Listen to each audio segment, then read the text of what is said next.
วันที่9มิถุนายน2025นี้แผนกการเงินแขวงหัวพัน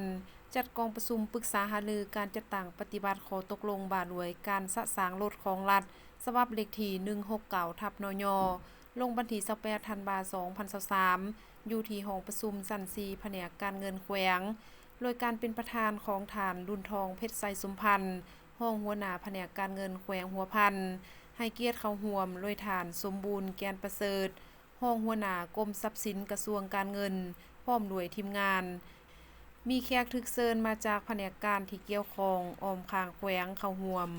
ในกองประชุมได้รับฟังการรายงานสภาพการจัดตั้งปฏิบัติตามข้อตกลงบ่ารวยการสะสางรถของรัฐฉบับเลขที่169/นย.ลงวันที่28ธันวาคม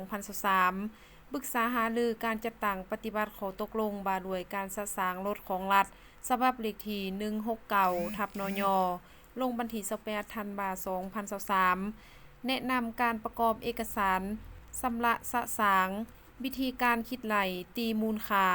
การแยกมูลค่ารถและค่าภาษีอากรในกรณีรถบ่ได้เสียภาษีเพื่อให้คะแนนการคุ้มครองทรัพย์สินแห่งรัฐในทั่วแขวงจัดตั้งปฏิบัติให้ถูกต้องตามระเบียบกฎหมายโปร่งใสและมีความเป็นเอกภาพในทั่วแขวงหัวพันปัจจุบันมีรถทั้งหมด 2,141 คันในนี้รถใหญ่510 คันรถจักร 1,631 คัน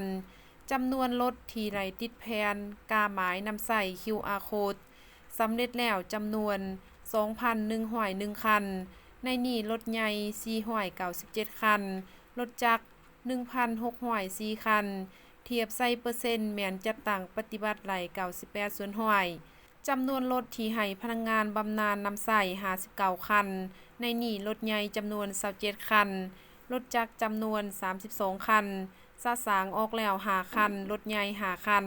รับหนังสือเสนอขอสะสางจำนวน24 คันรถใหญ่23 คันรถจักร1 คัน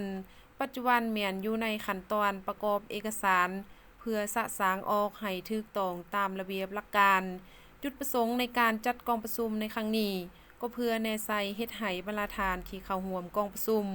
ได้รับรู้เข้าใจอย่างทั่วถึงเกี่ยวกับการแนะนำประกอบเอกสารชำระสะสางวิธีการคิดไหลตีมูลค่าการแยกมูลค่ารถและค่าภาษีอากรในกรณีรถบ่ได้เสียภาษีเพื่อให้คะแนนการคุ้มครองทรัพย์สินแห่งรัฐในทั่วประเทศเบ้ารวมเบ้าเฉพาะแม่นภายในแขวงหัวพันจัดตั้งปฏิบัติให้ถูกต้องตามระเบียบกฎหมาย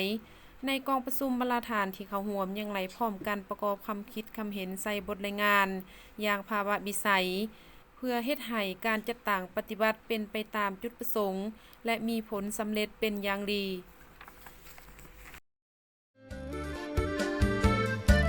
ตำรวจสืบสวนสอบสวนของตำรวจลาวมีบทบาทเลื่อมใสดังดาวพัฒนาก้าวเติบใหญ่เข้มแข็งภายใต้การนำคณะพักสีนำเบิ่งแยง